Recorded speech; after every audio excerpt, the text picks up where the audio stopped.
संश्लेषण, इसके अंदर हम ये वाले टॉपिक्स कवर अप करने वाले। Non cyclic photophosphorylation, cyclic photophosphorylation, C3 cycle, C4 cycle, और आगे भी हम लोग इस चैप्टर में कंटिन्यू करेंगे। तो विल ट्राई हम थोड़ा सा इसको स्पीडली चैप्टर को हम लेके चलेंगे, क्योंकि थोड़ा सा लेंथी चैप्टर है, लेकिन अच्छे से समझ के चलेंगे, ठीक है। तो जहां पे आप लोगों को प्रॉब्लम होगी ना किसी भी, बिकॉज थोड़ा सा कॉम्प्लिकेटेड टर्म्स है इस चैप्टर के अंदर, तो कोई भी टर्म आपको नहीं समझ में आएगी तो आप मुझसे पूछ लेना कि मैम इसको क्या बोलते हैं, या फिर आप लोग एक दूसरे को हिंदी में बता देना। ऑब्वियसली मुझे तो टर्म्स का हिंदी नहीं पता होगा, बट विल ट्राई कि सबको समझ में आ जाए चैप्टर ये। मुझे एक चीज पता है बेटा, देखो फोटोसिंथेसिस का हम एक बेसिक इक्वेशन लेके चलते हैं। वो बेसिक इक्वेशन हमारा क्या होता है, हम फोटोसिंथेसिस हमारे सब क्या दिखाते हैं, ग्रीन प्लांट्स दिखाते हैं। Yes ma'am. Yes ma'am. सिर्फ ग्रीन प्लांट्स के अंदर ही कैपेबिलिटी होती है कि वो फोटोसिंथेसिस कर सकते हैं। कैसे फोटोसिंथेसिस करते हैं, वो कार्बन डाइऑक्साइड लेते हैं, हम उनको पानी देते हैं, सन से सनलाइट लेते हैं वो, एंड क्लोरोफिल मैम। क्लोरोफिल होता है, और इन सब चीजों के मिश्रण से क्या बनाते हो, ग्लूकोज मैम।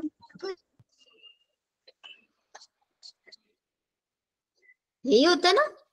Yes ma'am. आप लोगों ने जो पुराना चैप्टर पढ़ा है बच्चों, इस ग्लूकोज का ऑक्सीडेशन किया था, जिसको हम बोल रहे थे रेस्पिरेशन, पढ़ा है ना हमने। इसी ग्लूकोज का ऑक्सीडेशन करके क्या बनाया है, CO2 plus H2O plus 38 ATP 38 ATP बना C6H12O6 किया है ना, इसी का हम लोग yes ma'am. Partial oxidation steps आप लोगों को याद होंगे। सबसे पहले हम लोगों ने ग्लाइकोलाइसिस कराया था, फिर लिंक रिएक्शन कराया था, एंड देन लिंक रिएक्शन के बाद क्रेब साइकिल, TCA साइकिल, फिर ETS पढ़ा था हम लोगों ने, देन रेस्पिरेटरी क्वेशंट पढ़ा था। सारी चीजें याद होंगी ना, रिवीजन किया होगा आप लोगों ने। Very good.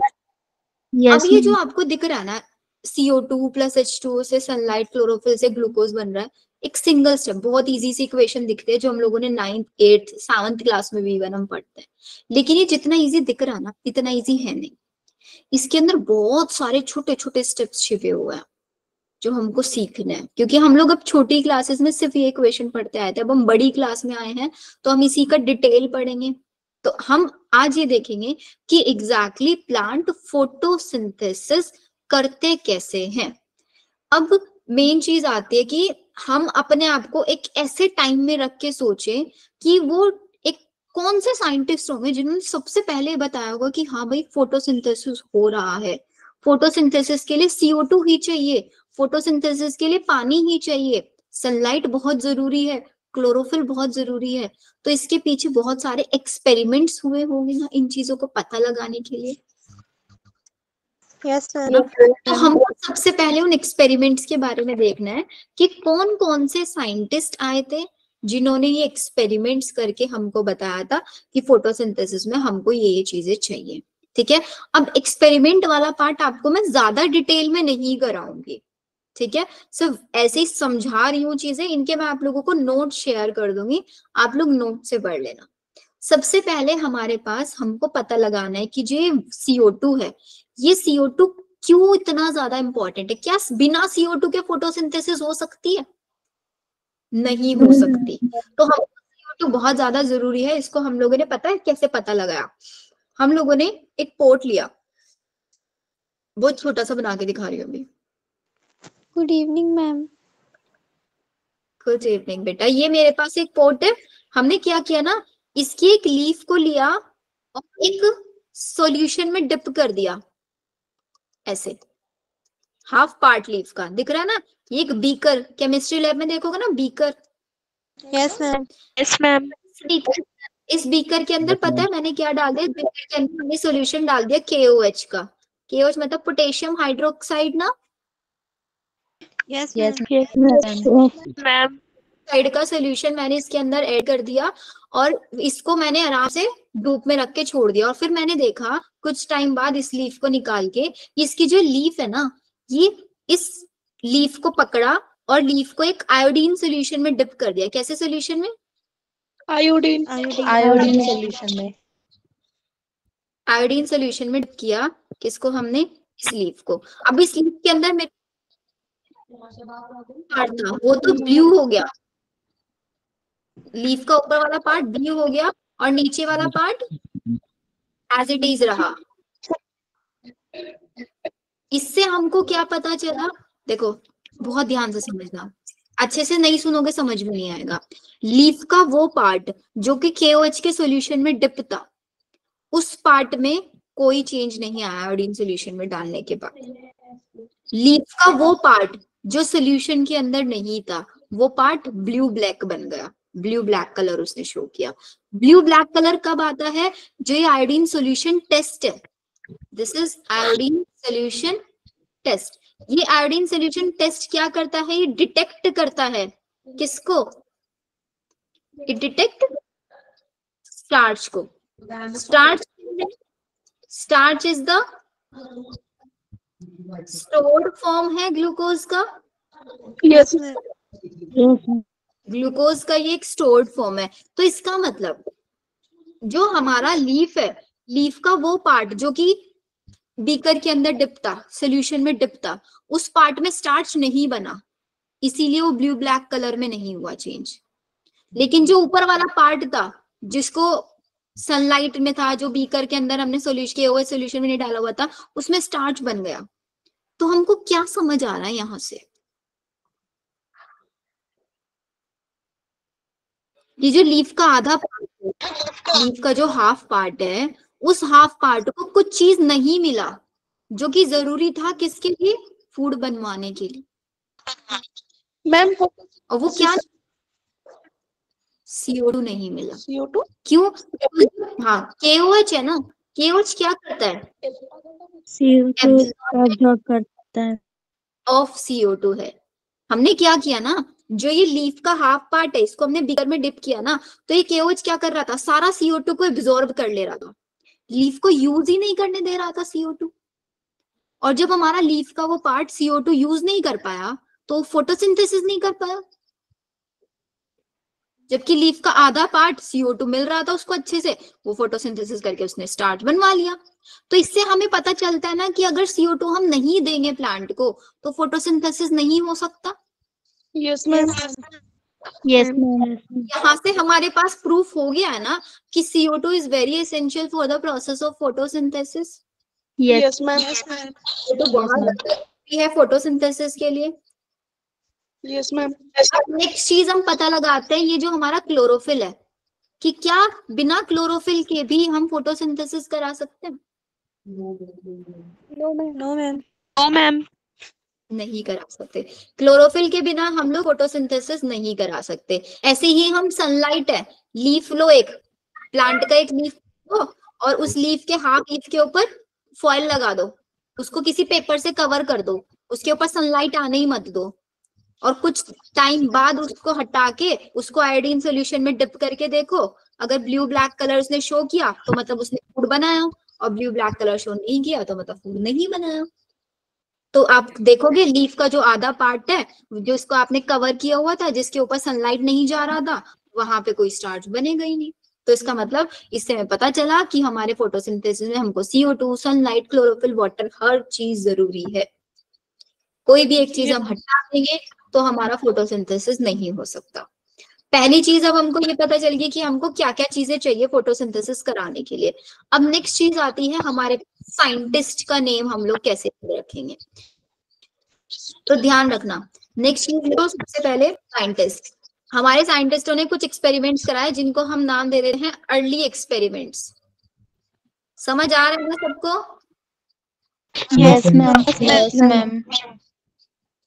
जिसको नहीं आ रहा है वो भी यस मैम बोल देना, ठीक है? नो मैम मत बोलना। चल देखो, अर्ली एक्सपेरिमेंट्स।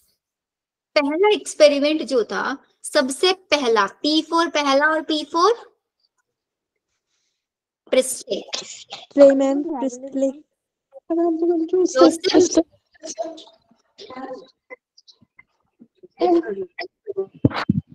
सबसे पहले साइंटिस्ट थे। P4 पहला, P4 प्रिस्ले, याद रहेगा हमेशा। P4 पहला Yes, था। ma'am. Yes, ma'am. इन्होंने सबसे पहले एक्सपेरिमेंट कंडक्ट किया 1770 में। देखो हम में से कोई भी नहीं था उस टाइम पे जब ये एक्सपेरिमेंट कर रहे थे। अब देखो हमने अपने पैदा होने से पहले जो एक्सपेरिमेंट था अब हमको वो पढ़ने पड़ रहा है ना। बहुत बड़ी मुसीबत। साइंटिस्ट अपना काम कर गए और बेचारे चले गए, हमारे लिए मुसीबत कर गए कि भाई पढ़ते रहो एक्सपेरिमेंट। कैसा हो सकता है कि हम भी कोई ऐसा एक्सपेरिमेंट करके जाए कि हमारे मरने के बाद हमारे आने वाले जनरेशन से वो सब पढ़े, हमारा नाम लिखे स्लाइड्स में कि हाँ दिव्या ओसवाल ने ये एक्सपेरिमेंट कंडक्ट किया था। हो सकता है? जनरेशन भी हमें गाले निकालेगी जितना हमारे निकालते हैं। पता है, लेकिन हमारे लिए डिफिकल्टी है, हमारे आने वाली जनरेशन के लिए डिफिकल्टी क्या होगी? इनके नाम बहुत डिफिकल्ट है, हमारे नाम सिंपल है। उनके लिए नाम याद करना इजी रहेगा। हम में से किसी का नाम जोसेफ प्रिस्ले नहीं है, लेकिन अगर कोई एक्सपेरिमेंट दिव्या ने करा तो वो एक्सपेरिमेंट नेक्स्ट जनरेशन में कोई और दिव्या होगी जरूर। हो सकता है आने वाली बहुत सारी जनरेशन में अलग अलग नाम आने लग जाए अजीबो गरीब से, वो बात अलग है, लेकिन अगर हमारे तो उनके लिए आसान हो जाएगा। तो चीजें इजी करनी है ना हमको, तो बहुत सारे ऐसे रिसर्च करो जो कि आप लोगों का भी नाम आए बुक्स में। ठीक है, तो जोसेफ प्रिस्ले ने सबसे पहला एक्सपेरिमेंट कंडक्ट करा और एक्सपेरिमेंट कंडक्ट करके इन्होंने डिस्कवर किया क्या कि जो हमारे प्लांट्स हैं वो क्या करते हैं? Photosynthesis. ऑक्सीजन रिलीज करते हैं अपने अंदर से। तो इसका मतलब जोसेफ प्रिस्ले ने ऑक्सीजन डिस्कवर किया। हम देख रहे थे ना अभी इधर, ये रहा भाई, ये ऑक्सीजन रिलीज हो रहा है यहाँ पे। तो इसका मतलब अगर किसी प्रोसेस में कोई प्लांट हमको दिख रहा है ऑक्सीजन निकल रहा है उसके अंदर से, तो हम बता सकते हैं वो फोटोसिंथेसिस कर रहा है। Yes, ma'am. कर सकते हैं ना। Yes, तो वो ma'am. कैसे? Yes, ma'am. अब इन्होंने एक और लाइन दिया था बच्चों, एक और लाइन ये दिया था कि जो प्लांट्स होता है ना वो फोल एयर मतलब होता है गंदी हवा, उसको प्योरीफाई करने का काम कर रहे हैं। कि हमारे एटमॉस्फेयर में बहुत सारी CO2 है, हम लोग क्या कर रहे हैं? हम लोग CO2 एक्सेल कर रहे हैं, CO2 रिलीज कर रहे हैं। सोच के देखो, अगर हमारे पास हमारी अर्थ पे एक भी प्लांट नहीं होता तो आज क्या हम लोग सरवाइव कर पा रहे होते? No, ma'am. दो बैग No, ma'am. क्यों नहीं सरवाइव कर सकते? पहला रीजन, फूड जो हम खा रहे हैं कहाँ से मिल रहा है? प्लांट से मिल रहा है। क्या सोच, हम नॉनवेज बन जाए, नॉनवेज खाना शुरू कर देंगे, प्लांट्स की क्या जरूरत है? लेकिन जो हम ऑक्सीजन ले रहे हैं वो ऑक्सीजन कहाँ से आ रही है? प्लांट से ही तो आ रही है। ऐसी कोई मशीन आज तक बना दी गई है जो ऑक्सीजन दे रही हो हमको? No, ma'am. तो हमारे सर्वाइवल के लिए सबसे ज्यादा जरूरी क्या है? Plant. Plants, ma'am. ऑक्सीजन जरूरी है, और ऑक्सीजन चाहिए तो प्लांट्स लगाने पड़ेंगे Plants. हमको, प्लांट्स जरूरी है। हमको करना पड़ेगा। इसीलिए होता है ना कि हम जिस भी विलेज वाले एरिया में जाते हैं हमें बहुत फ्रेश एयर हमको फील होती है। वो फ्रेश एयर क्यों होती है? क्योंकि वहां पे प्लांट ज्यादा होता है, वहां पे ऑक्सीजन ज्यादा होता है, इसलिए Yes, हमको वहां पे फ्रेश Yes, ma'am. फील होता है। तो ये ऑक्सीजन जोसेफ प्रिस्ले ने हमको बताया था कि जो प्लांट होते हैं वो एयर को प्योरीफाई करने का काम करते हैं। और इस एक्सपेरिमेंट में इन्होंने ये चीज डिस्कवर किया था। किस प्लांट के ऊपर? मिंट प्लांट के ऊपर इन्होंने एक्सपेरिमेंट कंडक्ट करके किया था। बेल जार एक्सपेरिमेंट इन्होंने किया था। बेल जार एक्सपेरिमेंट, आप लोग अपनी एनसीईआरटी बुक ओपन करके बैठे हो? Yes, ma'am. Yes, ma'am. Yes, ma'am. एक जार के अंदर एक कैंडल रख दो जली हुई और उसको बंद कर दो, कैंडल बुझ जाएगी या नहीं? Yes, ma'am. Ma'am. जार लो, Yes, ma'am. जलती हुई कैंडल के साथ एक चूहा रख दो पकड़ के, चूहा मर जाएगा Yes, ma'am. Yes, ma'am. और कैंडल भी बुझ जाएगी। लेकिन उन दोनों के साथ एक प्लांट रख दिया हमने जब, तो तीनों चीजें सरवाइव कर गई। चूहा भी बच गया, हमारी जो कैंडल थी वो भी जलती रही और हमारा प्लांट भी जिंदा। क्यों? क्योंकि प्लांट अपने अंदर से ऑक्सीजन रिलीज कर रहा था, वो वही ऑक्सीजन कैंडल ने यूज करती रही बर्निंग के लिए, वही ऑक्सीजन चूहा यूज करता रहा, तो तीनों सरवाइव कर गए। वो प्लांट कौन सा था? मिंट प्लांट था। बेल जार एक्सपेरिमेंट हम इसको बोलते हैं, जो जोसेफ प्रेस्ले ने किया था। सबसे पहला एक्सपेरिमेंट जोसेफ प्रेस्ले ने।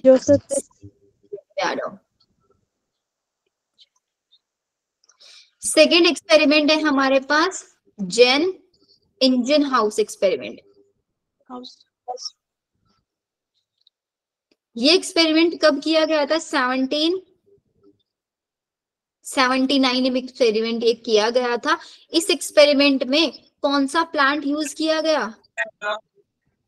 मैम 17 हुआ था मैम। 1779 में हुआ था बेटा। एमसीईआरटी में तो 799 है। 99? I am not sure, check करना पड़ेगा मुझे। बाकी लोग भी देखना एक बार, एनसीईआरटी में मैं भी देखती हूँ 1799 है क्या। मेरे को 1799 है मैम, 1799 है लास्ट टाइम दिया हुआ है जोसेफ इंजन हाउस। ठीक है। जेन इंजन, मैम वो उनकी डेट ऑफ बर्थ है 1730 और वो जब एक्सपायर हुए होंगे तब उनकी वो 1799 डेट है। 1730 से 1799, 1730 में वो पैदा हुए, 1799 में चल बसे। एक्सपेरिमेंट 79 में करके गए थे वो, अपने मरने से 20 साल पहले। ठीक है? Yes ma'am. चलो, ये चीज आपको समझ में आ।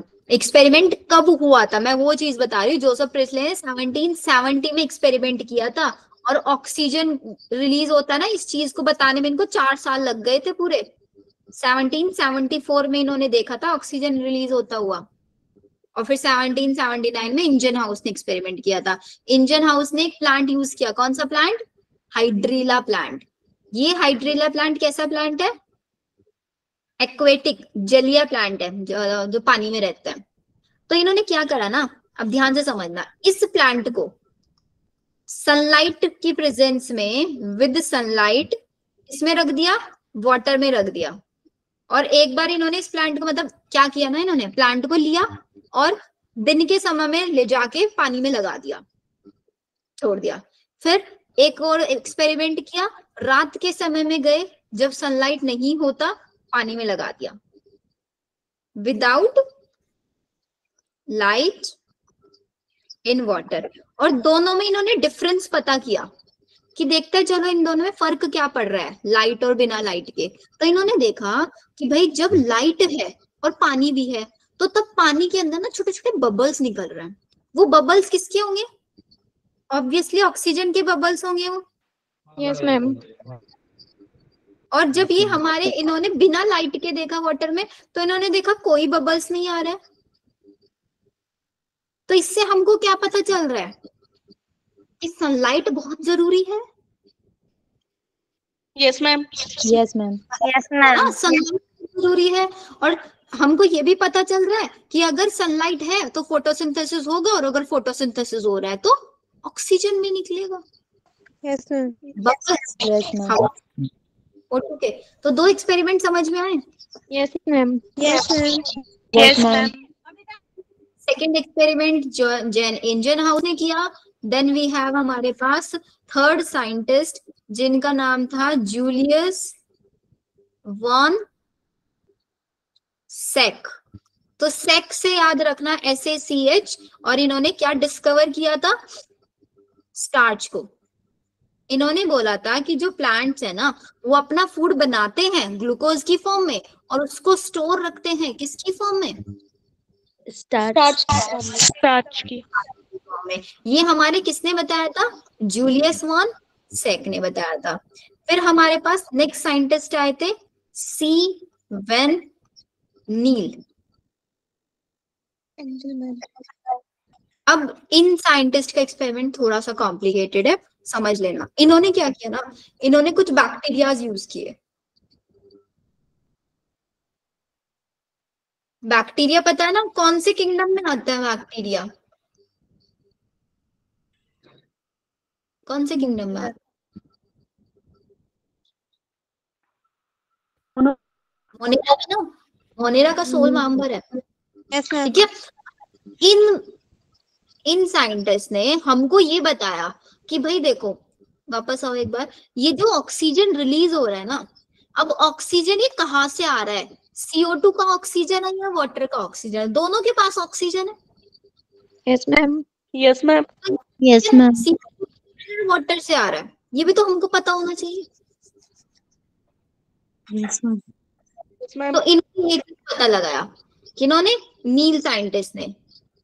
नील ने हमको बताया, सजेस्ट किया, they suggested that कि भाई ये जो ऑक्सीजन है कहाँ से आ रहा है? This oxygen comes from H2O, not from CO2। CO2 से नहीं है, वाटर से आ रहा है। अब इन्होंने तो सिर्फ सजेस्ट कर दिया, क्या हम सिर्फ सजेस्ट करने की वाली बात को मान लेंगे? No ma'am. No ma'am. चाहिए प्रूफ, चाहिए। Yes ma'am. Ruben and Kamen scientist, ये साइंटिस्ट हैं, इन्होंने इसका क्या दिया हमको? प्रूफ दिया। अब प्रूफ में पता है इन्होंने क्या किया? CO2 प्लस वाटर से हमको पता है क्या बनना है? Glucose plus O2। हाँ, तो इन्होंने क्या किया ना, जो वाटर है ना, इस वाटर के ऑक्सीजन को क्या बना दिया? रेडियो एक्टिव बना दिया। और फिर इन्होंने देखा कि अगर ऑक्सीजन के अंदर रेडियो एक्टिविटी आई तो इसका मतलब ये ऑक्सीजन कहाँ से है? वाटर से है। O से। तो इन्होंने एक्सपेरिमेंट किया, फोटोसिंथेसिस करके देखा, ऑक्सीजन आया तो वो ऑक्सीजन रेडियो एक्टिव मिला। इट मींस प्रूफ हो गया ना कि ऑक्सीजन कहाँ से आया? वाटर से। रेडियो समझते हो क्या होता है? ऑक्सीजन का नॉर्मल मॉलिक्यूलर मास कितना होता है? 16, लेकिन जो रेडियो एक्टिव ऑक्सीजन है उसका मॉलिक्यूलर मास 18 मैम। 18। यहाँ पे इन्होंने वाटर में वो ऑक्सीजन लिया जिसका मॉलिक्यूलर मास 18 था। हो गया प्रूफ? Yes ma'am. चलो नेक्स्ट साइंटिस्ट में आ जाओ। नेक्स्ट हमारे पास थे साइंटिस्ट TW एंगलमैन। अब नाम जैसे इनका एंगलमैन है ना, इन्होंने काम भी ऐसे ही किया, एंगल के साथ खेले कुछ, एंगल के साथ। अब इन्होंने क्या दिखाया हमको? एक एक्शन स्पेक्ट्रम दिखाया। फिजिक्स में पढ़ते हैं ना spectrum. Yes ma'am. Yes ma'am. Prism पढ़ा होगा, प्रिज्म Yes. होता है ना वो triangular, yes ma'am. White light जाती है वो 7 कलर में स्प्रेड हो जाती है वुड की ओर। Yes ma'am. Yes ma'am. कुछ कुछ वही एक्सपेरिमेंट इन्होंने हमको यहाँ पे करके दिया। अब इस एक्सपेरिमेंट में इन्होंने कुछ कुछ लोगों का इस्तेमाल किया। क्या यूज किया इन्होंने? एक एल्गी यूज किया इन्होंने। एल्गी समझते हैं ना? सहवाल। Yes ma'am. कौन सी एल्गी यूज किया इन्होंने? क्लेडोफोरा एल्गी यूज किया। ये एल्गी कैसी थी? मल्टी सेलुलर एल्गी थी ये, मल्टी सेलुलर फिलामेंटस एल्गी था। और इसके साथ साथ एल्गी के साथ साथ इन्होंने एरोबिक बैक्टीरिया भी यूज किया। एरोबिक बैक्टीरिया समझते हो? No ma'am. एरोबिक रेस्पिरेशन और एनारोबिक रेस्पिरेशन समझते हो? Yes ma'am. वायु में जो हवा में होते हैं बैक्टीरिया। एरोबिक रेस्पिरेशन वो रेस्पिरेशन जिसमें ऑक्सीजन चाहिए, एनारोबिक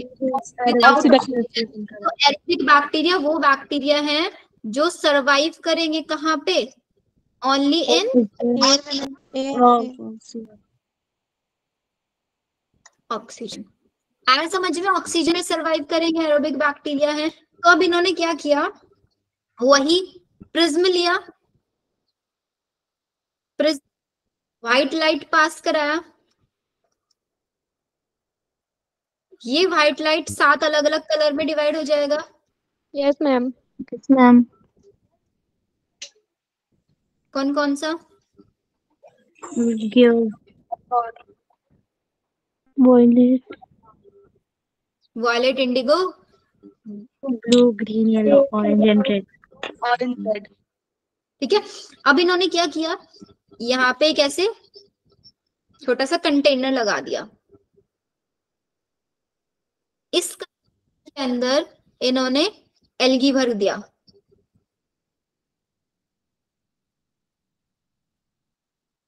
और इस कंटेनर में एक और नीचे एक कंटेनर लगाया, इस कंटेनर में इन्होंने क्या रख दिए,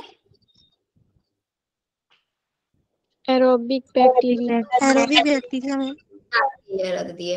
अब ये सब इतनी मेहनत क्यों कर रहे हैं, ये इतनी मेहनत ये पता करने के लिए कर रहे हैं कि भाई हमारे लाइट का कौन से रीजन के अंदर सबसे ज्यादा फोटोसिंथेसिस होता है।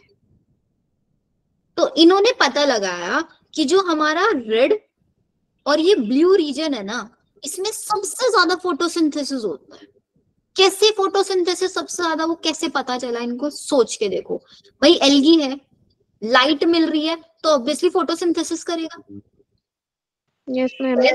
फोटोसिंथेसिस करेगा तो ऑक्सीजन रिलीज करेगा। तो Yes, यहाँ से ऑक्सीजन रिलीज हो रहा होगा, वही ऑक्सीजन को कौन यूज करेंगे, ये बैक्टीरिया। करेंगे। जिस रीजन में सबसे ज्यादा बैक्टीरिया पाए गए, इसका मतलब उसी रीजन में सबसे ज्यादा ऑक्सीजन रिलीज हो रही होगी। Yes ma'am. Yes, ma'am. ज्यादा ऑक्सीजन रिलीज हो रही होगी, उसी रीजन में सबसे ज्यादा फोटोसिंथेसिस हो रहा होगा। Yes ma'am.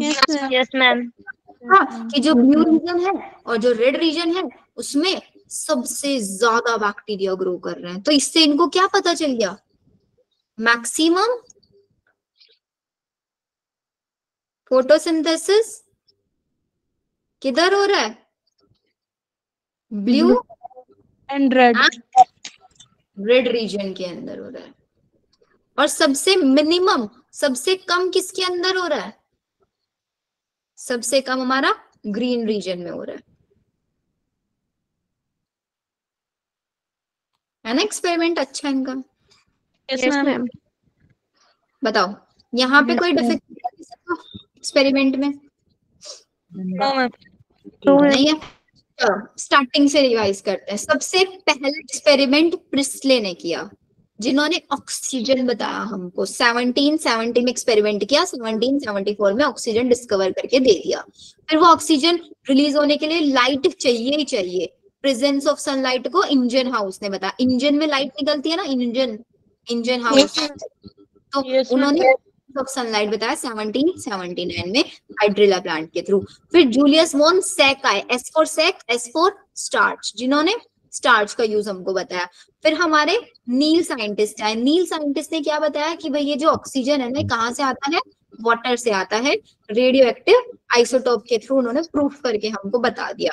फिर एंगलमैन आए, उन्होंने एंगल पे लाइट को बेंड करा के हमको बताया ब्लू और रेड रीजन में सबसे ज्यादा फोटोसिंथेसिस होता है। Yes ma'am. Yes, ma'am.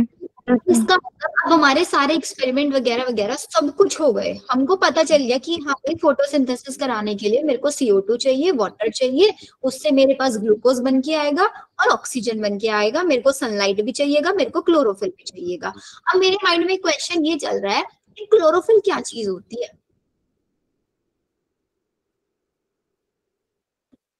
क्या होता है, क्या कोई बताना चाहेगा?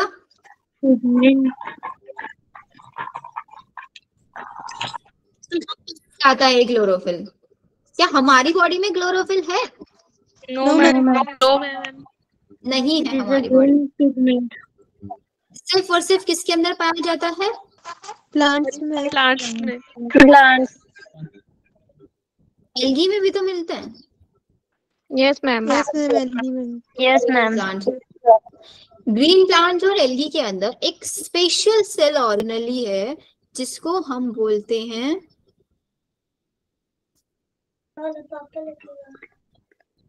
Chloroplast. Very good, chloroplast. तो मैं इधर क्लोरोप्लास्ट बना रही हूँ। डबल मेम्ब्रेनस सेल ऑर्गेनेली है।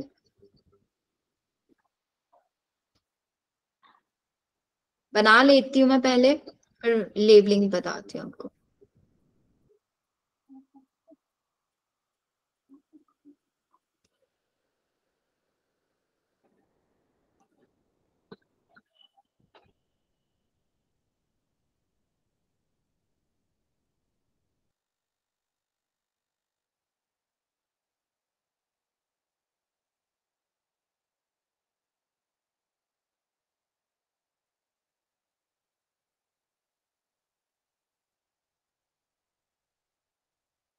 चलो देखो, ये हमारे पास है क्लोरोप्लास्ट, डबल मेम्ब्रेनस ऑर्गेनेली है।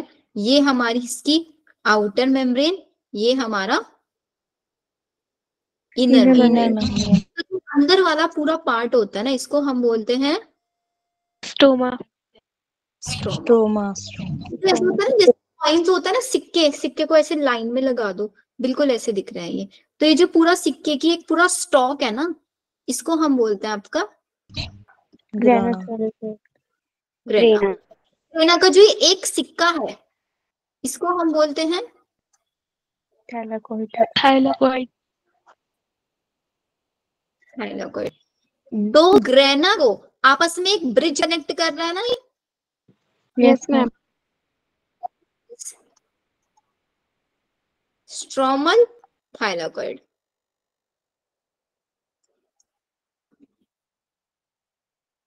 थाइलाकोइड के अंदर क्लोरोफिल प्रेजेंट होता है।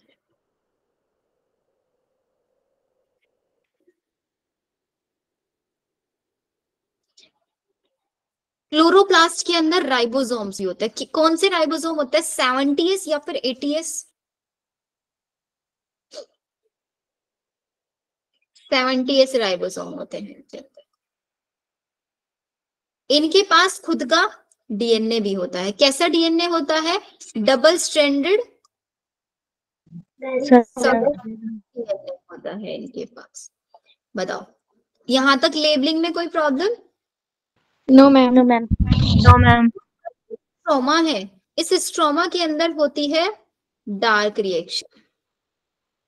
ग्रेना के अंदर होती है लाइट रिएक्शन। अब डार्क और लाइट से हमको पता चल रहा है, लाइट रिएक्शन वो रिएक्शन होगी जो कि सनलाइट के प्रेजेंस में होगी, और डार्क रिएक्शन वो रिएक्शन होगी जो कि सनलाइट की एब्सेंस में होगी। लेकिन इसका मतलब ये नहीं कि अगर सनलाइट है ही नहीं बिल्कुल भी और डार्क रिएक्शन होती रहेगी। नहीं, सनलाइट नहीं चाहिए डार्क रिएक्शन को, लेकिन लाइट रिएक्शन के जो प्रोडक्ट बनते हैं उन प्रोडक्ट्स को यूज करती है डार्क रिएक्शन। तो डार्क रिएक्शन क्या करती है? Uses products of light reaction. Light reaction के प्रोडक्ट को ये यूज करती है। तो इसका मतलब अगर हमारे पास सनलाइट नहीं होगी तो कौन सी रिएक्शन अफेक्ट होगी? लाइट रिएक्शन तो होगी ही होगी अफेक्ट, बट डार्क रिएक्शन भी अफेक्ट होगी। ठीक है? Yes ma'am. ओके, चलो इतनी चीजें सबको समझ में आ गई? Yes ma'am. मैम। अब ये जो मैंने आपको क्लोरोफिल बताया ना, ये क्लोरोफिल आपका 4 टाइप से हो सकता है। Chlorophyll A, chlorophyll B, chlorophyll C, chlorophyll D. जितने भी क्लोरोफिल होते हैं, ए बी सी डी, ये सब कैसे होते हैं? All chlorophyll are lipid soluble. Lipid के अंदर ये घुल जाते हैं, लिपिड सॉल्युबल होते हैं। ठीक है? इसमें जो क्लोरोफिल ए है, क्लोरोफिल ए क्या है? एक यूनिवर्सल पिगमेंट है। यूनिवर्सल पिगमेंट का मतलब क्या है? हर किसी के अंदर क्लोरोफिल ए मिलेगा। इसका मतलब ये नहीं हमारे अंदर, मतलब जितने भी ग्रीन प्लांट्स हैं, जितने भी फोटोसिंथेसिस करने वाले ऑर्गेनिजम्स हैं, सब के अंदर क्लोरोफिल ए मिलेगा ही मिलेगा। जिसका सबसे अच्छा एग्जांपल आप वो है ना, बायोलॉजिकल क्लासिफिकेशन में पढ़ते हो, ग्रीन एल्गी के अंदर chlorophyll A B, brown algae के अंदर ए सी, और red algae chlorophyll A D. Very good. कोई डाउट है बेटा? No ma'am. No ma'am. चलो नेक्स्ट चीज आती है हमारे पास, ये सारे लिपिड सोल्यूबल है। एक मेरे पास ऐसा पिगमेंट है, प्लांट पिगमेंट, जो वाटर सोल्यूबल है, सिर्फ एक। तो इसलिए क्वेश्चन आ सकता है इसके ऊपर, एक अकेला water soluble pigment is your anthocyanin. Anthocyanin एक ऐसा पिगमेंट है जो कि वाटर सॉल्यूबल है, याद रखना है आपको ये चीज। क्लियर? जो हमारे क्लोरोफिल होता है ना, इन क्लोरोफिल का सेंट्रल मेटल क्या होता है? इनके सेंटर में एक मेटल होता है, वो है मैग्नीशियम। के चारों तरफ इनकी फाइटोल रिंग्स प्रेजेंट होती है। इनके ऊपर वैसे ज्यादा डिटेल क्वेश्चन नहीं आता, बट इनके कलर के ऊपर क्वेश्चन आता है बहुत ज्यादा। तो वो कलर मैं आप लोगों को लिखवा देती हूँ। एक पिगमेंट है आपका ज़ेंथोफिल। ज़ेंथोफिल का कलर कैसा होता है? येलो। Bright yellow. कैरोटीन का कलर येलो ऑरेंज। ये दो पिगमेंट्स हैं जिनके कलर के ऊपर बहुत क्वेश्चन पूछा जाता है। तो ओवरऑल ये स्लाइड हमारी बहुत इंपॉर्टेंट है, लिख लो उसको जल्दी से, नहीं तो मैं आप लोगों को शेयर कर दूंगी just after finishing the class. आगे यहाँ तक सबको समझ में? Yes Yes, ma'am. ma'am. चलो Yes, ma'am. आ गया है। अब आ जाओ नेक्स्ट चीज पे। अब हमको समझना है कि हमारा भाई एग्जैक्टली फोटोसिंथेसिस हो कैसे रहा है। तो फोटोसिंथेसिस होने के लिए सबसे पहले हमको पता है दो रिएक्शन होंगी, लाइट रिएक्शन होगी, डार्क रिएक्शन होगी। लाइट रिएक्शन के लिए सनलाइट चाहिएगी, डार्क रिएक्शन को क्या चाहिएगा? लाइट रिएक्शन में बनने वाले प्रोडक्ट्स चाहिए उनको। तो हम सबसे पहले स्टार्ट करेंगे पढ़ना किससे? Light reaction. लाइट रिएक्शन हम पढ़ना शुरू करेंगे। तो हमको ध्यान रखना है लाइट रिएक्शन के अंदर हम लोग फोटो सिस्टम्स के बारे में पढ़ेंगे। तो हमारे पास दो टाइप के फोटो सिस्टम होते हैं। एक फोटो सिस्टम को शॉर्ट में हम लिखते हैं पीएस, एक है हमारे पास PS1 PS1 and PS2. PS2। अब ये जो फोटो सिस्टम है ना, इन फोटो सिस्टम की अपनी अपनी कैपेबिलिटी है कि जो आपका PS1 है ना, इसको लाइट चाहिए कितनी? 700 नैनोमीटर। PS2 को कितनी लाइट चाहिए? 680 नैनोमीटर की। ये जो आपका PS1 है ये कहाँ पे प्रेजेंट होता है? सबसे इंपॉर्टेंट क्वेश्चन। ये आपका स्ट्रोमल थाइलाकोइड में प्रेजेंट होता है। स्ट्रोमल थाइलाकोइड में प्रेजेंट होता है और ये आपका ग्रेना में भी प्रेजेंट होता है, लेकिन ग्रेना के किस पार्ट में? नॉन अप्रेस्ड पार्ट में। अब ये नॉन अप्रेस्ड आपको अभी समझ नहीं आएगा, लेकिन अभी मैं समझाऊंगी तब समझ में आ जाएगा। जो PS2 है ये कहाँ पे पाया जाता है? ग्रेना के अप्रेस्ड पार्ट में। ग्रेना के अप्रेस्ड पार्ट में। अब अप्रेस्ड नॉन अप्रेस्ड का मतलब, अप्रेस्ड का मतलब होता है छिपा हुआ पार्ट, छिपा हुआ। नॉन अप्रेस्ड का बिना छिपा हुआ।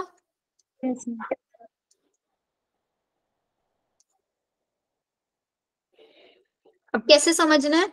देखो यहाँ पे छोटा सा डायग्राम बना के बता रही हूं। ये आपका क्लोरोप्लास्ट, ये क्या है?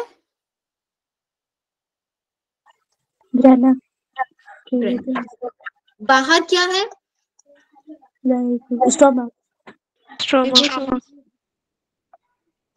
अब कलर्स यूज करूंगी ना, उन कलर्स पे ध्यान देना। स्ट्रोमा के कांटेक्ट में ये वाला पार्ट है ना, सिर्फ जो मैं येलो से हाईलाइट कर रही हूँ। Yes ma'am. और जो मैं रेड से कर रही हूँ, ये वाला पार्ट है, ये इस वाले पार्ट के कांटेक्ट में क्या स्ट्रोमा आ रहा है? No, ma'am. No ma'am. इसका मतलब ये रेड पार्ट है, ये रेड वाला पार्ट है, ये स्ट्रोमा से छिपा हुआ है ना। Yes, ma'am.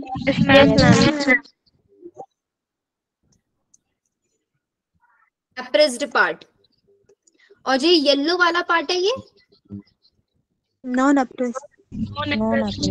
Non apprised. तो इसका मतलब हमारे पास जो ये अप्रेस्ड पार्ट है, इस अप्रेस्ड पार्ट में क्या प्रेजेंट है?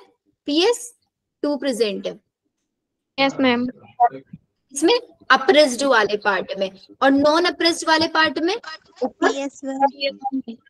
PS1 प्रेजेंट है। तो इसका मतलब जो हमारा ग्रेना है, ग्रेना के अंदर, ग्रेना में PS1 PS2 दोनों हो गए।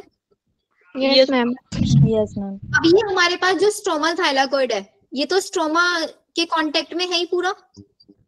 यस तो इसके अंदर कौन सा फोटो सिस्टम होगा? PS1 ma'am.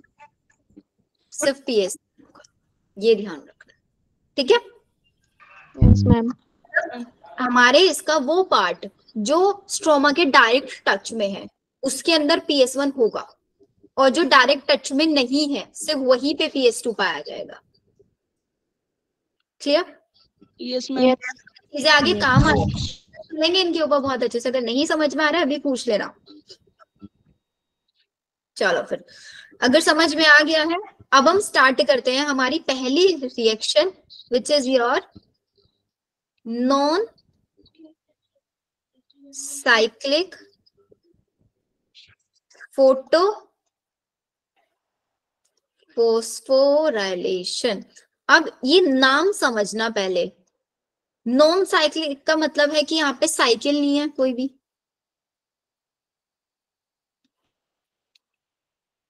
यही हुआ ना non cyclic. Yes ma'am. Cycle नहीं है।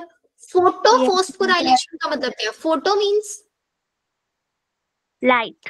लाइट, लाइट की प्रेजेंस में फोस्फोराइलेशन फोस्फोराइलेशन करेंगे। फोस्फोराइलेशन मतलब ATP बनवाएंगे। देखना हिंदी सही लिखी है नहीं लिखी है मैंने, बनवाएंगे। फोस्फोराइलेशन करेंगे, फोस्फेट का एक कंपाउंड बनवाएंगे। किसकी प्रेजेंस में? लाइट की प्रेजेंस में। याद होगा हमने लास्ट चैप्टर में ऑक्सीडेटिव फोस्फोराइलेशन पढ़ा था। आपका जला पढ़ा था ना? ऑक्सीडेटिव फोस्फोराइलेशन, वहां पे ऑक्सीडेशन के थ्रू जो इलेक्ट्रॉन आ रहे थे, उनके थ्रू हम ATP बनवा रहे थे, नहीं बनवा रहे थे? Yes ma'am. Yes ma'am. बनवा रहे थे ना। और यहाँ पे हम किसके थ्रू ATP बनवा रहे हैं?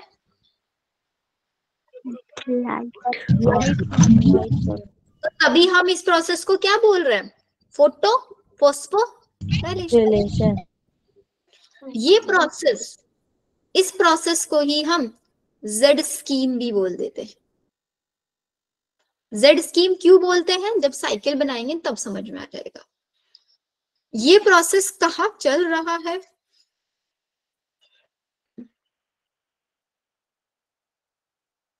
थाइलाकॉइड मेम्ब्रेन के अंदर। बच्चों एक चीज सुनो, अभी लिखने पे फोकस मत करो। अगर ये ना कि मैं लिख रही हूं और साइड बाय साइड आप भी लिख रहे हो, तो आपके माइंड में ना जो मैं समझा रही हूँ ना वो अच्छे से नहीं जाएगा। अभी समझ लो पूरा, फिर मैं नोट्स भेजूंगी ना, स्लाइड से देख देख के लिखना, तब देखना डबल समझ में आएगा आप लोगों को।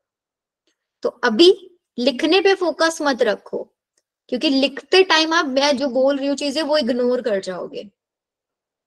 तो अभी अपनी कॉपी पेन अभी रख दो आराम से, सिर्फ जो मैं समझा रही हूँ वो समझो, ठीक है। तो नॉन साइक्लिक फोटोफॉस्फोराइलेशन है, जेड स्कीम बोल रहे हैं इसको। और ये कहाँ चल रहा है प्रोसेस? Thylakoid membrane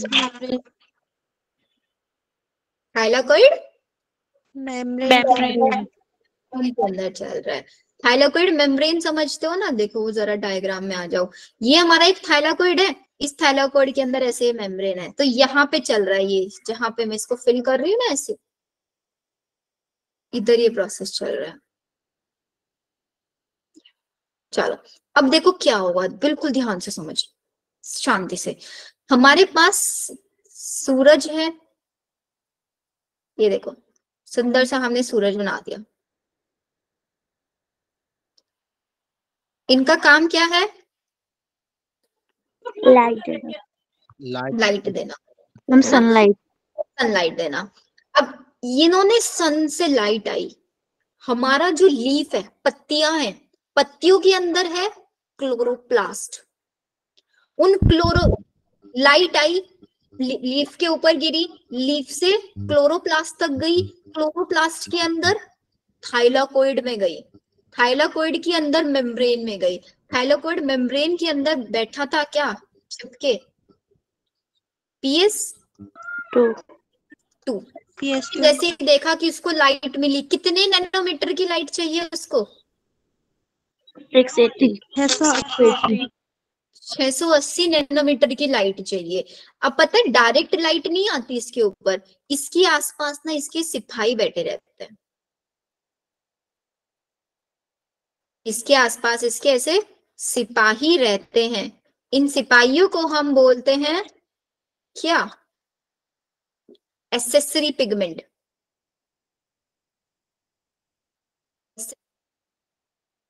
pigment. और हमारा मेन पिगमेंट क्या है, हमारा क्लोरोफिल ए। सेंटर में बैठा है chlorophyll A, is like Raja.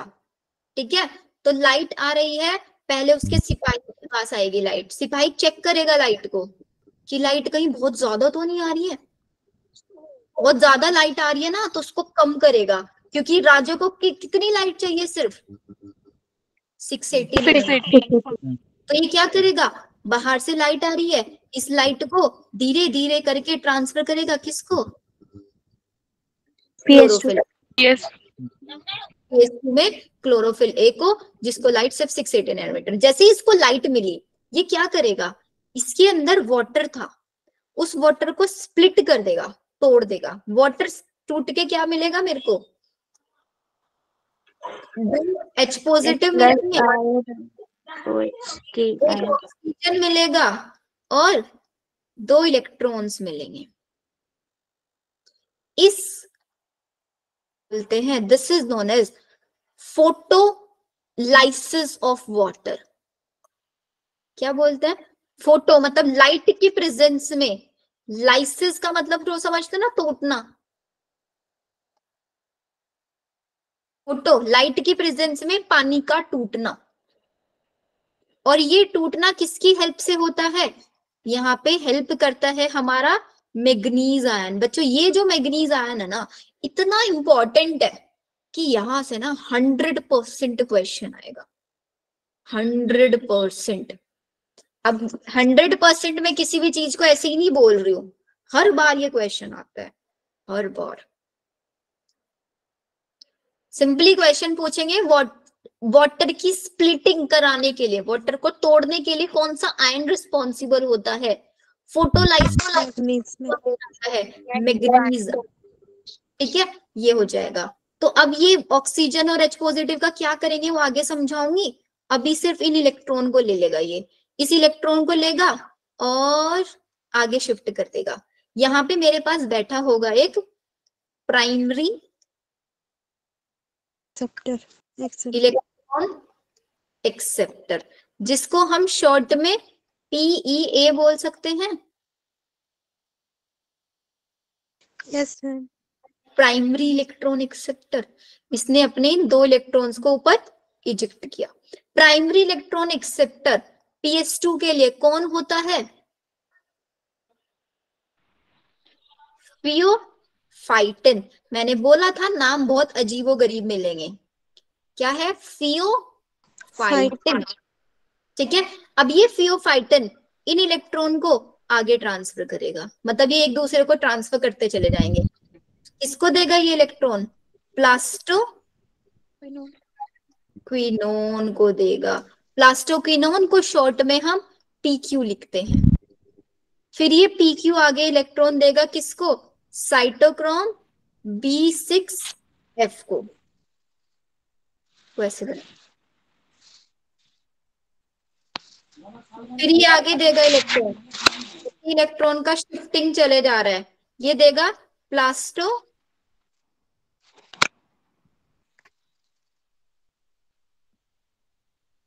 Cyanin को। प्लास्टोसाइनिन को शॉर्ट में हम लिखते हैं PC।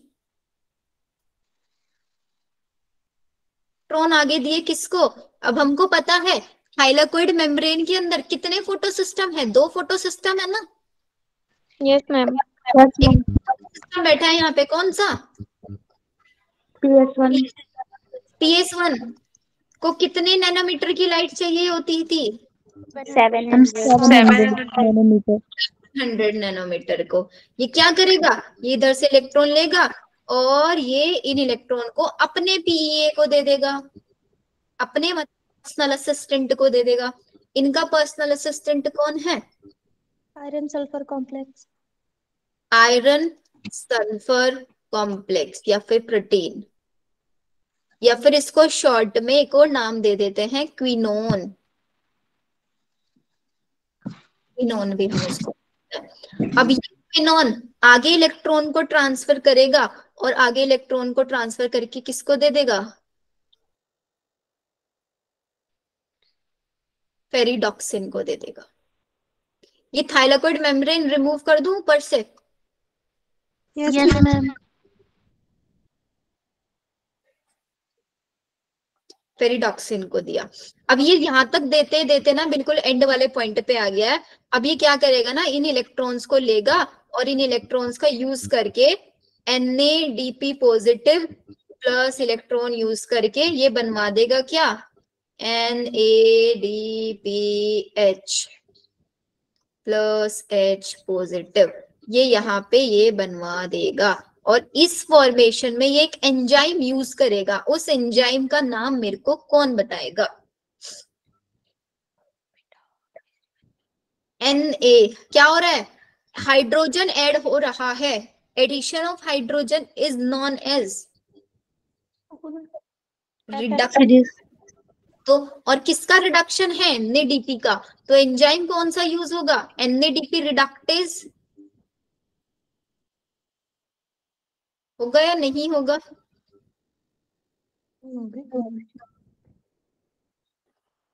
NADP रिडक्टेज एंजाइम हम यूज करेंगे। क्लियर? समझ में या नहीं? Yes, ma'am. और हमारा ये जो स्टेप है ना, ये B6 स्टेप वाला, इस वाले स्टेप में हमको यहाँ पे ATP भी मिलेगा। अब आप इसको थोड़ा सा शॉर्टली देखें अगर, तो आपको ये दिख रहा है ना, 1 ऐसे नहीं जा रहा है, ऐसे जा रहा है, ऐसे जा रहा है, Z बन रहा है। Yes, ma'am. Z। तो हो गया ना Z scheme? Yes, ma'am. Yes, ma'am. Z scheme. अगर मैं आपसे पूछूं what is the total gain of non cyclic photophosphorylation? ATP मिला, NADPH मिला और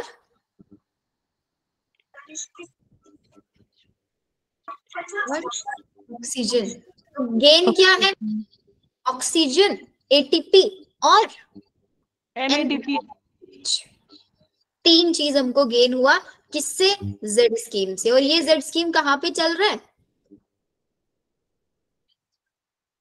कहाँ पे चल रहा है? Thylakoid membrane.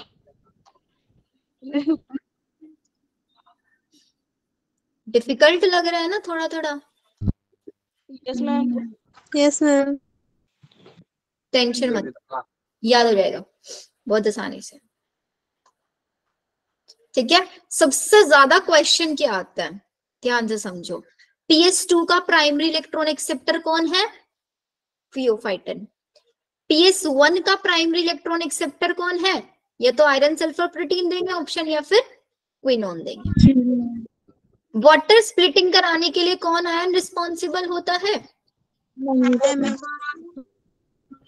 Non cyclic photophosphorylation कहाँ चल रहा होता है? Thylakoid membrane. टोटल गेन क्या है इसका? ATP, NADH, O2, NADPH. बस ये क्वेश्चन आएंगे। ठीक है, चलो नेक्स्ट साइकिल आती है हमारी राइट रिएक्शन की, साइक्लिक Photosphorylation. फोटोफॉस्फोराइलेशन। अब साइक्लिक है तो मतलब साइकिल बनानी पड़ेगी, है ना, एक टाइप। ये कहाँ पे चल रहा है साइक्लिक वाला? Stoma,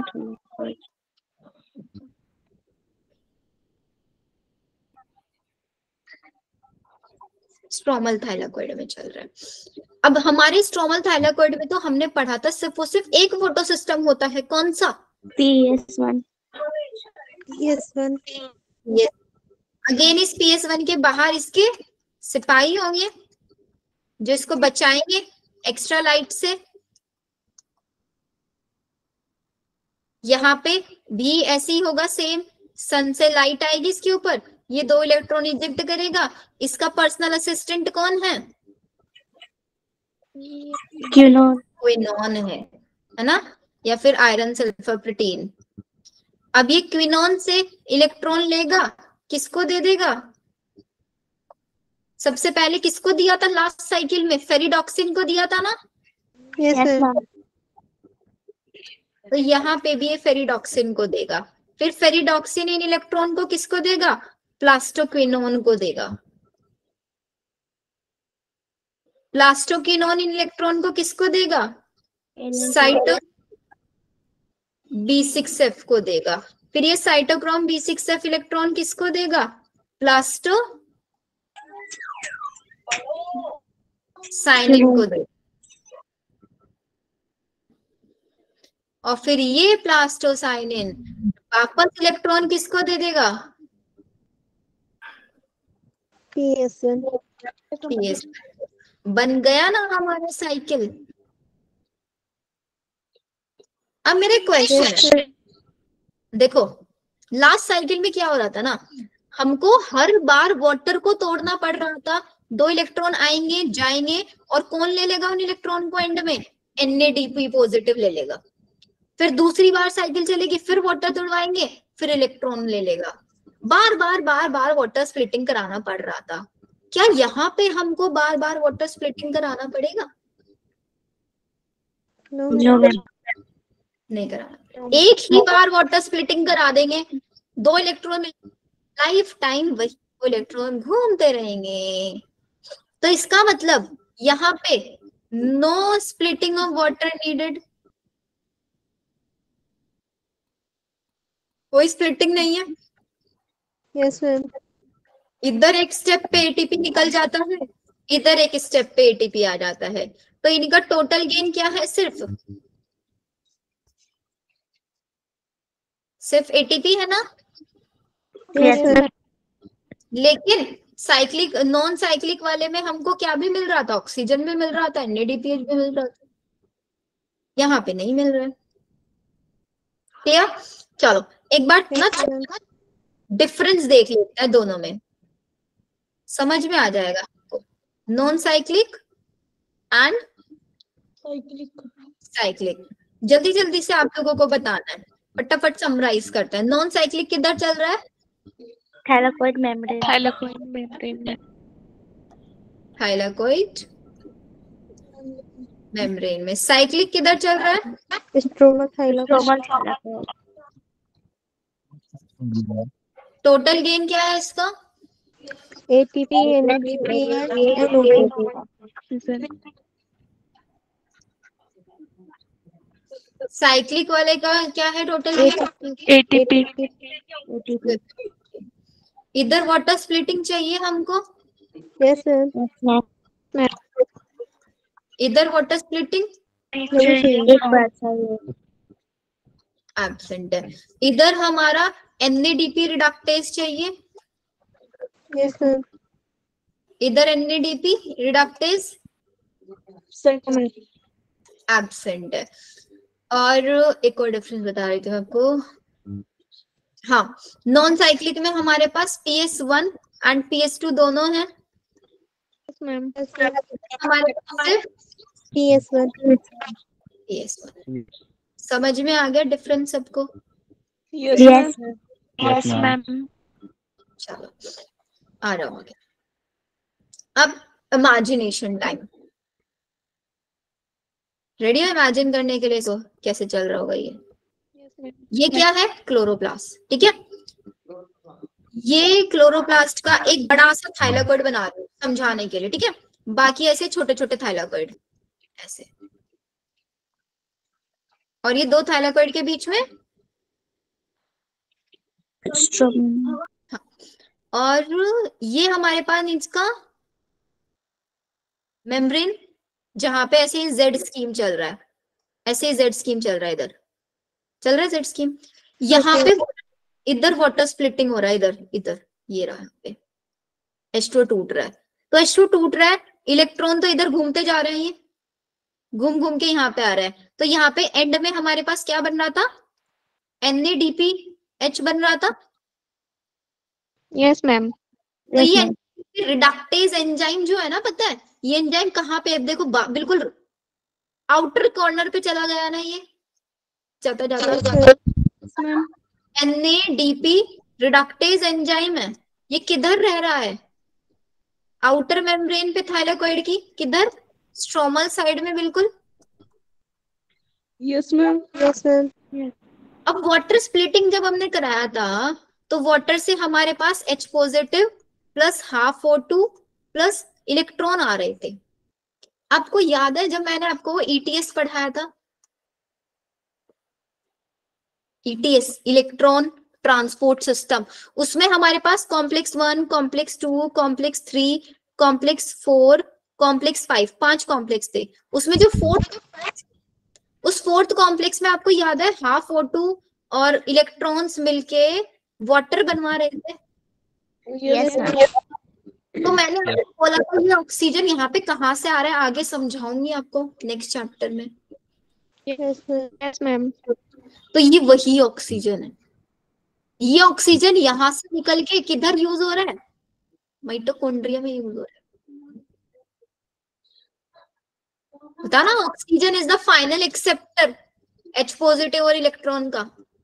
Yes, ma'am. तो ये ऑक्सीजन तो उधर निकल गया, ये इलेक्ट्रॉन ऊपर साइकिल पे चले गए। अब बचा क्या हमारे पास, H positive. अब ये H पॉजिटिव को कहाँ लेके जाए, तो H पॉजिटिव क्या होता है ना, मेम्ब्रेन के अंदर वाला जो पार्ट है ना, इधर शिफ्ट होते चले जाता है। इस अंदर वाले पार्ट को हम बोलते हैं ल्यूमेन। क्या है ये, Lumen. तो H पॉजिटिव को ही हम प्रोटॉन भी बोल देते हैं ना। Yes, ma'am. Ma'am. तो ये प्रोटॉन है पूरा का पूरा, मतलब ये प्रोटॉन्स है ना सारे के सारे, किधर हो गए, ल्यूमन में। तो ल्यूमन के अंदर प्रोटॉन ग्रेडियंट बढ़ता जा रहा है। Yes, ma'am.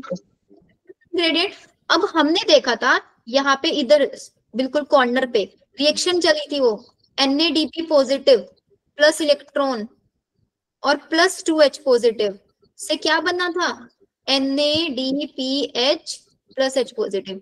तो ये दो H पॉजिटिव हमने किधर से लिए थे, स्ट्रोमा से लिए थे, स्ट्रोमा से हमने लिए। और इसके अलावा हम स्ट्रोमा से और भी प्रोटॉन्स लेते हैं और किधर शिफ्ट करते जाते हैं, ल्यूमन में। Lumen. का मतलब हमारा जो ल्यूमन है, उस ल्यूमन के अंदर प्रोटॉन ग्रेडियंट बढ़ रहा है और स्ट्रोमा में प्रोटॉन ग्रेडियंट कम हो रहा है। Yes, ma'am. अब याद करो ETS में भी तो हम यही कर रहे थे ना, पहले एक प्रोटॉन ग्रेडियंट बनवा रहे थे ना। अब हम क्या करेंगे, इस प्रोटॉन ग्रेडियंट को तोड़वाएंगे। कैसे, याद है वो F1 protein, F1 protein. Yes, ma'am. Yes, ma'am. तो यहाँ पे भी ऐसे ही होता है इस थाइलाकोइड मेम्ब्रेन में। इधर हमारा ये F0, इसको हम CF0 लिख देते हैं, C मतलब ये क्लोरोप्लास्ट वाला F0 है, और इधर ये CF1 क्लोरोप्लास्ट का F1। ये क्या करेगा, इधर से दो हाइड्रोजन को लेगा और ल्यूमन से किधर शिफ्ट करेगा, स्ट्रोमा में। और जब ये दो हाइड्रोजन शिफ्ट करेगा तो मेरे को क्या बना के देगा, ATP बनवा के देगा, नहीं बनवा के देगा। Yes, ma'am. Yes, ma'am. तो आप देख रहे हो ये लाइट रिएक्शन कितना फायदा उठा रही है। नॉन साइक्लिक में भी हम ATP बनवा रहे हैं, और फिर यहाँ पे ल्यूमन में हाइड्रोजन को इकट्ठा कर करके उनसे भी ATP बनवाते जा रहे हैं। और ये जितना एटीपी बन रहा है ना, इन सारे के सारे एटीपी को हम डार्क रिएक्शन में यूज करेंगे। आगे समझ में सबको क्या हो रहा है? Yes, ma'am. Yes, ma'am. तो सिंपल लाइट रिएक्शन का एक अकेला एम क्या है? बहुत सारी एनर्जी बनवा लेना, क्योंकि आप आगे डार्क रिएक्शन में देखोगे हमको कितनी सारी एनर्जी की रिक्वायरमेंट होगी ग्लूकोज बनवाने के लिए। अब हम लोग है ना, हम लोग क्या करते हैं, हम लोग मेहनत करते हैं। किस लिए मेहनत क्यों करते हैं हम? पैसे कमाने के लिए। Yes, ma'am. तो हम जब मेहनत करते हैं हमारी एनर्जी यूज होती है ना, Yes, ma'am. Yes, ma'am. Energy use करके मेहनत कर रहे हैं, मेहनत करके पैसे कमा रहे हैं। क्यों पैसे कमा रहे हैं? ताकि खाना खा पाए। Yes. तो Yes, हम ma'am. लोग पैसे कमाएंगे, उस पैसे से खाना खाएंगे, उस खाने से क्या मिलेगी? Energy. Energy. फिर उसी एनर्जी को यूज करके और पैसे कमाएंगे। Yes, cycle ma'am. पूरी की पूरी। Yes, ma'am. तो यहाँ पे भी तो यही हो रहा है। देखो, सन से लाइट आ रही है, लाइट के थ्रू एनर्जी ले रहे हैं, उस एनर्जी का यूज करके खाना बनवा रहे हैं, ग्लूकोज बनवा रहे हैं, और फिर उस ग्लूकोज को तोड़ के फिर एनर्जी बनवा रहे हैं। हम मेहनत कर रहे हैं, हम अपनी एनर्जी में, जैसे हम एनर्जी लगा रहे हैं हम अपनी पढ़ने में, ताकि आप लोग डॉक्टर बन जाओ, अच्छे डॉक्टर बन जाओ, मेहनत करो, एनर्जी लगा रहे हो, डॉक्टर बनोगे, पैसे कमाओगे। पैसे किस लिए कमाओगे? ताकि खाना खा पाओ। खाने के लिए। तो यहाँ पे भी तो वही चल रहा है Yes, ma'am. हमारे अंदर, और ये वाली साइकिल सब सेम, सब कुछ ठीक है।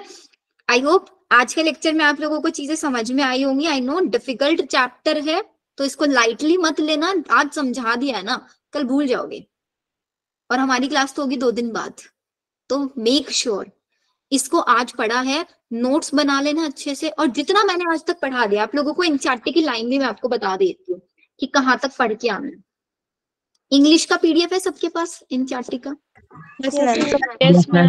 Yes, ma'am. तो आपको इसको पढ़ के आ जाना है। Cyclic and non cyclic photophosphorylation topic तक, 13.6.2 टॉपिक तक। इवन मैंने ऑस्मोटिक हाइपोथेसिस भी पढ़ा दिया है। बट मेक श्योर अच्छे से रीड करके आना। इसके अलावा आप लोग इसका एनसीईआरटी रीडिंग वाला मेरा वीडियो है, आप चाहे तो उसको भी देख लेना, वहां से भी आपको समझ में आ जाएगा। पूरा एनसीईआरटी मैंने लाइन टू लाइन वहां पे समझाया हुआ है।